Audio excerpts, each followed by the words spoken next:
we're not bringing you anything that's new in terms of trends today. We're not futurists over here. However, what we've experienced in the past 6 months due to COVID and what we're seeing is that we're seeing mostly re-emerging trends, again, due to COVID. So this is what we want to bring to light. We want to share what we've experienced in the past 6 months.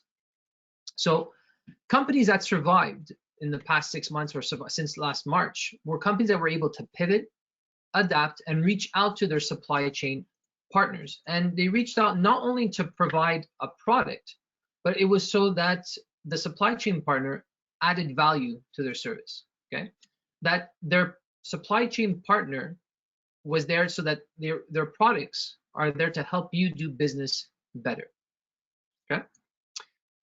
COVID has changed the market. It doesn't matter what market you're in, COVID has changed it.